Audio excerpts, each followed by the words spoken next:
Good morning everyone. आज का जो हमारा टॉपिक है वो बेड वेटिंग है, जिसको हम एनोरेसिस के नाम से भी जानते हैं। जब कोई व्यक्ति नाइट के टाइम पे यूरिन को पास या फिर वॉइड करता है, कहने का मतलब है जब कोई व्यक्ति मूत्र त्याग करता है नाइट के टाइम पे और जिसके कारण बिस्तर गीला होता है, और ये ज़्यादातर चिल्ड्रंस में पाई जाती है। अगर हम अडल्ट की बात करें तो उनके दो कारण हो सकते हैं।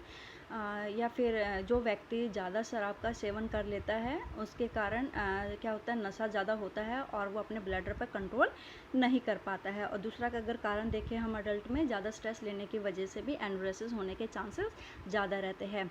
अगर कोई बच्चा 2 या 2 से अधिक बार एक महीने में अगर यूरिन को पास करता है तो हम एनोरेसिस की कैटेगरी में रखते हैं। और एनोरेसिस और बेड वेटिंग को हम तीसरे नाम से भी जानते हैं, नोक्चुरल एनोरेसिस। बेड वेटिंग के बहुत सारे मिक्स्ड इटियोलॉजी हो सकते हैं। फर्स्ट अगर हम बात करें, अगर ब्लैडर का साइज छोटा होता है तो भी हमें एनोरेसिस होने के चांसेस ज़्यादा रहेंगे।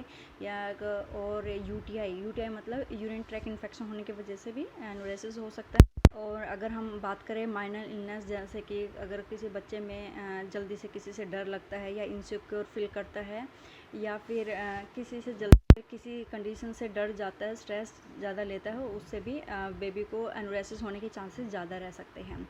और अगर नेक्स्ट हम बात करें कॉन्स्टिपेशन, कब्जी की वजह से भी बच्चे को एनोरेसिस होने के चांसेस रहते हैं, क्योंकि अगर बाउल पे प्रेशर ज़्यादा पड़ेगा तो ब्लैडर उसको कंट्रोल नहीं कर पाता है।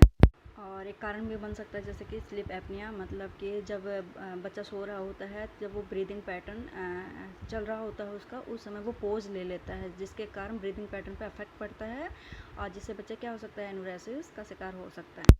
एपनिया के बाद अगर हम जो डीप स्लीपर होते हैं उनकी बात करें तो उनमें भी एनोरेसिस होने के चांसेस रहते हैं, क्योंकि इसमें क्या होता है, जब बच्चा गहरी नींद में सोता है तो अगर ब्लडर फुल हो जाएगा तो वो उसका जो ब्लडर है वो ब्रेन तक उसको सिग्नल नहीं पहुंचा पाता है, और जिसके कारण एनोरेसिस होता है। जब ये बच्चा धीरे धीरे बढ़ता रहेगा, अपनी ग्रोथ उसकी बढ़ती रहेगी, इंक्रीज होती रहेगी, तो ये धीरे धीरे अपने आप ही रिजोल्व होने लगता है। तो इन बच्चों को किसी मेडिकल ट्रीटमेंट की रिक्वायरमेंट नहीं होती। लेकिन अगर हम ट्रीटमेंट की बात करें तो 8 या जो 9 साल के बच्चे होते हैं उनको ट्रीटमेंट की रिक्वायरमेंट ज़्यादा होती है। तो हम 8 से 9 साल के बच्चे में क्या ट्रीटमेंट दे सकते हैं? सबसे पहले हम अलार्म लगा सकते हैं, नाइट अलार्म, जिसे हम इसमें हम क्या कर सकते हैं, जब बच्चा सोता है तो उसके या फिर बेड के साइड में हम अलार्म सेट करके रख सकते हैं। या फिर हम क्या करेंगे, जब बच्चा सो जाता है तो उसका जो अंडर पैंट्स होती है उसमें हम अलार्म सेट करके रख देते हैं। जब भी अलार्म बजेगा तो उसमें बच्चे को एकदम से अलार्म माइंड सेट रहेगा कि हाँ मुझे यूरिन पास करना है। जो नेक्स्ट ट्रीटमेंट है वो है ड्रग थेरेपी। ड्रग थेरेपी हम विदाउट डॉक्टर्स के कंसल्ट के बिना हम बच्चे को नहीं दे सकते हैं, और जो प्रिस्क्राइब मेडिकेशन दी जाती है वही हमें बच्चे को देनी पड़ती है बेड वेटिंग में।